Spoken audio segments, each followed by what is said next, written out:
menonton, jangan lupa like, subscribe, dan tekan tombol lonceng. Selamat menyaksikan. Chinese Testing International bersama Badan Koordinasi Pendidikan Bahasa Mandarin HSK Chinese Proficiency Test and HSK MOOC menyelenggarakan HSK Study in China Education and Career Expo 2023 di The Royal Glasshouse Park Hyatt, Jakarta. Pameran pendidikan dan bursa kerja yang digelar ke-7 kali ini menghadirkan 23 perguruan tinggi top di Tiongkok, seperti Beijing Institute of Technology, Beijing Forestry University, China University of Petroleum Beijing, Wuhan University Technology, Central South University, dan Nanjing Normal University. Salah satu alasan utama mengapa perguruan tinggi di Tiongkok menjadi tujuan pendidikan tinggi yang diminati adalah kualitas program studi yang ditawarkan. Banyak universitas Tiongkok menawarkan program-program akademik yang berstandar internasional dengan fokus pada bidang-bidang seperti teknik, kedokteran, ekonomi, dan bahasa. Selain perguruan tinggi, pameran ini juga menampilkan 7 industri besar di negeri tirai bambu. Kehadiran industri-industri tersebut untuk memperkuat hubungan perguruan tinggi dengan industri utamanya dalam hal penyediaan tenaga kerja yang berkualitas serta mendukung pembelajaran bahasa Mandarin untuk mahasiswa Indonesia. Pameran ini mendapat antusias yang tinggi dari pelajar tingkat SMA dan mahasiswa. Hal itu terlihat dari banyaknya pengunjung yang datang ke venue sebelum pameran dibuka. Pengunjung yang datang ke pameran ini berkesempatan untuk bertemu langsung dengan perwakilan dari berbagai universitas papan atas di Tiongkok, mengetahui lebih banyak tentang program studi, beasiswa, biaya hidup, dan proses pendaftaran ke universitas, serta berinteraksi dengan mahasiswa dan alumni yang telah berpengalaman belajar di Tiongkok. Ketua Pelaksana Arifin Zain mengatakan pameran ini telah disosialisasikan ke sekolah-sekolah yang ada di Jakarta maupun luar Jakarta. Alhasil banyak pelajar yang berbondong-bondong datang untuk mencari perguruan tinggi dari Tiongkok sesuai program studi yang diminatinya.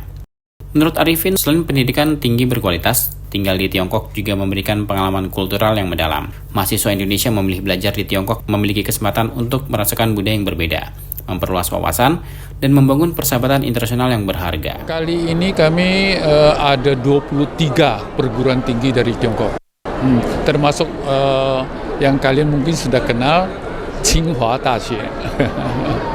Ya.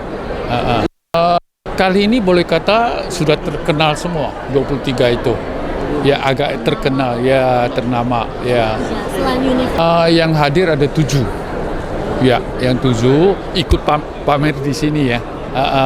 Jadi mereka tujuan juga mendukung pendidikan dan pembelajaran bahasa Mandarin di Indonesia agar mereka bisa dapat ya anak-anak yang pintar bahasa Mandarin setelah selesai kuliah bisa kerja ke perusahaan mereka. Jadi kita juga termasuk karir ya, termasuk juga untuk kuliah. Jadi EduFair itu maksud kami agar banyak anak-anak Indonesia ya dapat kenal perguruan tinggi di Tiongkok. Lalu mereka bisa lanjutkan kuliahnya ke Tiongkok. Setelah itu di Tiongkok juga memperkenalkan Indonesia kepada teman-teman di Tiongkok agar ya dua belah pihak bisa saling ya menjaring hubungan yang lebih erat. Itu tujuan kami. Atas Pendidikan dan Kebudayaan KBRI Tiongkok Yudul Catim mengatakan kualitas pendidikan di Tiongkok, utaranya perguruan tinggi tidak kalah dengan perguruan tinggi dengan negara lain.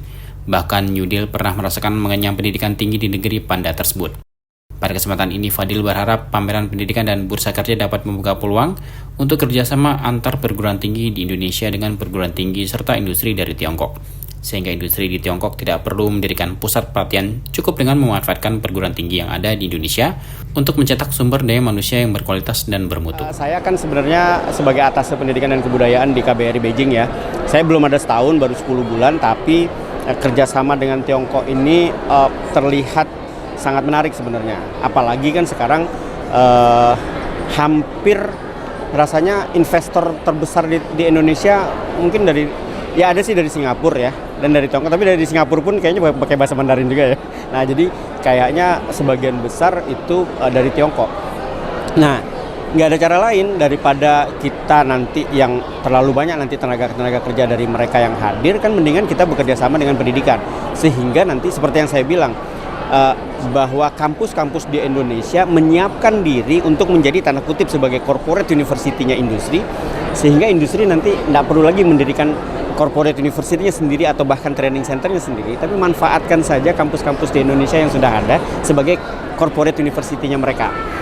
Nah, dengan begitu nanti kalau kerjasama university to university and business ini berjalan, itu nanti ada alih teknologi dari industri-industri ke Indonesia. Dan anak-anak di Indonesia, di kampus-kampus di Indonesia pun akan belajar tentang teknologi yang dimiliki oleh industri-industri Tiongkok. Nah, jadi pameran ini mudah-mudahan bisa menyatukan antara satuan pendidikan Tiongkok dan Indonesia dengan dunia usaha, dunia industri. Industri-industri itu merasa bahwa ini sangat efisien ternyata, daripada nantinya mereka harus kayak open recruitment kah, harus mendatangkan, kan banyak sekali itu. Daripada mereka men-training 3 bulan, 6 bulan, materi yang 3 bulan, 6 bulan training itu dimasukkan saja ke dalam kampus. Jadi lebih efisien, kampus mendapat manfaat, industri mendapat manfaat. Ada pula alih teknologi, dan nanti ke depannya kalau industri ingin semacam kayak ada research and development, ya dengan kampus saja berkolaborasi. Kan lebih mudah. Sementara itu, Atase Kebudayaan Kedutaan Besar Tiongkok untuk Indonesia, Jiobin, mengatakan, Tiongkok dan Indonesia merupakan negara tetangga yang penting bagi satu sama lain dan persahabatan kedua negara telah lama terjalin. Beberapa tahun belakangan ini, pertukaran antara kedua negara terus meningkat dan masyarakat kedua negara lebih saling mengenal. Saat ini, kebutuhan akan pendidikan bahasa Mandarin di Indonesia dapat disebut masif, dan tren perkembangan juga sangat baik. 我感觉到非常的高兴，非常激动，特别是事隔疫情3年来，我们这个在举办了这个线下举办的中国留学教育展，我觉得这是非常值得高兴的一件大事情。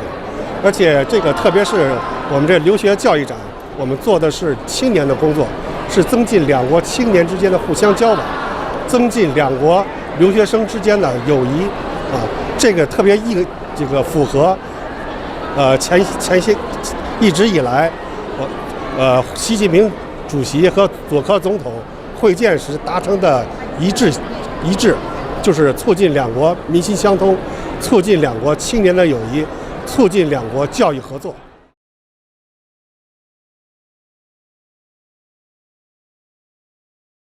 Tim Eljar Media melaporkan.